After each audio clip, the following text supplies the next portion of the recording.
saktong-sakto pang para sa Black Knight. What we got here guys is parang umiilaw pa yung kotse niya.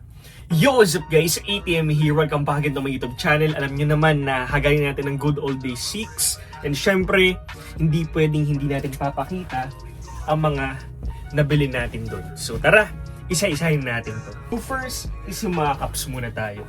We got here is John Force. Ganda nito, ang linis nito. No, and ito yung pinakalikod niya.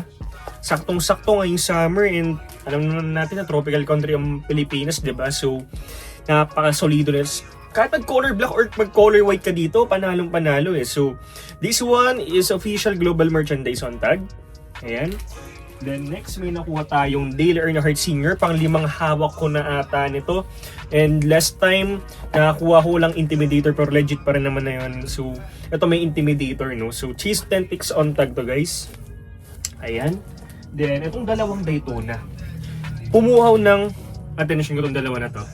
Although na yes, madami ako mga NASCAR Cups dito. Pero guys, hindi pwede hindi nyo ito bibilin, no? Kung makita nyo sa isang event or okayan. So, ang linis and ang angas nyo ito. Okay, so, pakita ko lang sa inyo yung details ng cup na yan. Kung gaano kabisa. So, parehong Ford Racing Cup. So, ano masasabi nyo? Panalo ba? Available to guys, ha? Let me know lang.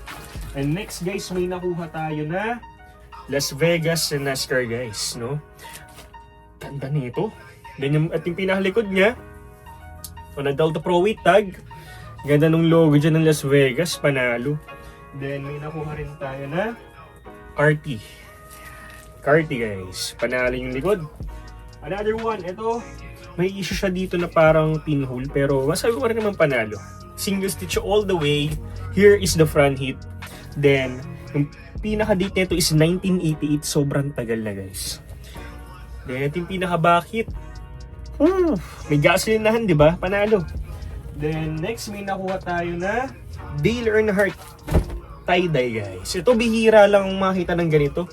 On the official competitor's view on tag, size large, guys. Ito yung pinakalikod niya. Then, kung may Dale Sr., syempre may Jeff Gordon. No? Ayan, Cheese Authentics on tag, size large. Kung naghanap kayo ng Jeff Gordon sa live natin, ito na pagkakataon nyo. Then, meron tayong ito panalo. Jimmy Johnson. Ayan o. Winner circle on tag. Ayan. Panalo. 7-time champion sa NASCAR yan. And ito guys, share ko lang sa inyo. Di na pinagtagal na mga buyers natin. Binili na agad. Pero i-flex ko lang din sa inyo, no? Ayan. We got here is logo athletic tag na NASCAR. Ito yung front hit niya. Then ito yung pinaka-back hit. Panalo, no? Then may Coca-Cola dyan, 300. Kagandahan dito, color white, Fresco, beefy neckline pa. So, what do you think guys? Panalo ba? Then, ito yung dalawa. May nakuha siyang Mountain Dew sa akin. Ginuha na agad, di na pinagtagal. At baka maunahan pa daw siya. And ito yung pangatlo niya nakuha. So, here's the front hit. On the official Cheese NASCAR tag. And here is the back hit.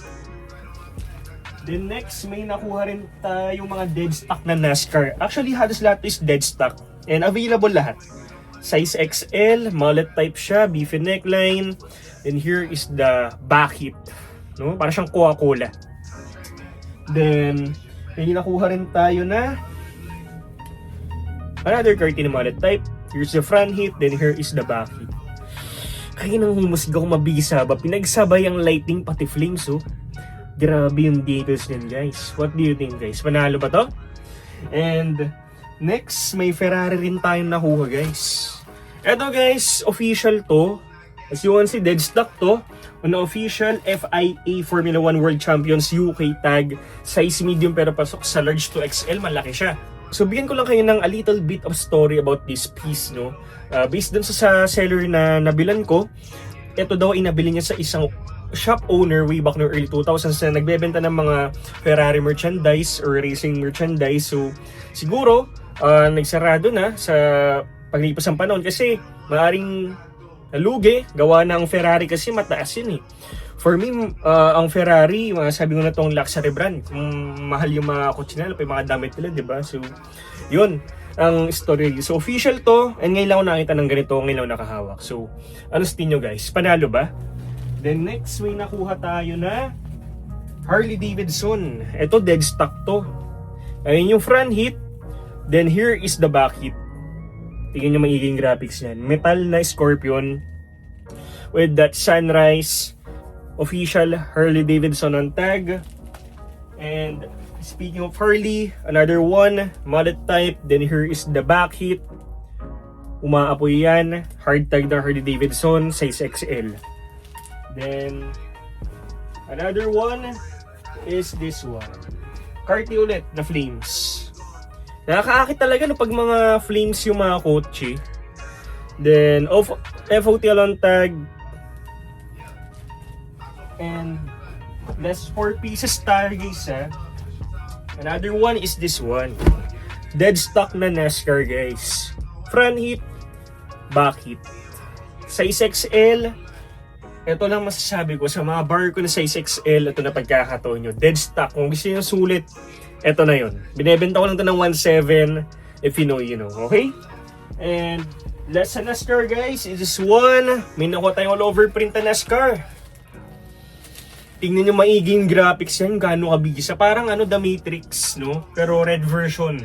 Ang kagandahan dito, nandito si Jeff Gordon and sa likod nandito rin siya. Parang umiilaw pa yung kotse niya. Well, this one is a good size XL. Ayan, panalo. Then last 2 pieces guys. Sige, eto na. Harley Davidson. Ito na yung pinakamagandang Harley Davidson na nabili ko sa event na yun.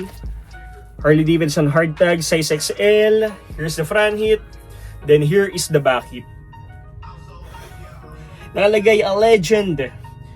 Ayan, crave in stone. Inukit, no? Ang naalala ko dito is Black Knight kasi may sword, diba? Saktong-sakto pang para sa Black Knight to. Then, last but not the least, ito na yung pinakamaganda kong nakuha sa event na yun. Look at this one, guys.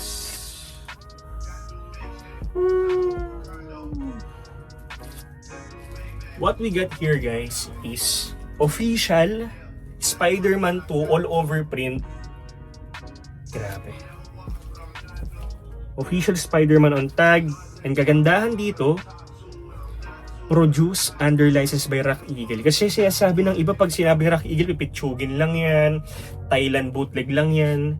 Pero guys, yung ko lang napagtanto is nagpo-produce sila sa ibang bansa. So, diba, tangkilikin natin ang mga Thailand, no? Diba? Yung magawa ng Thailand. Kasi, diba, kapwa Asian natin yung mga yan. So, ito yung pinaka back hit.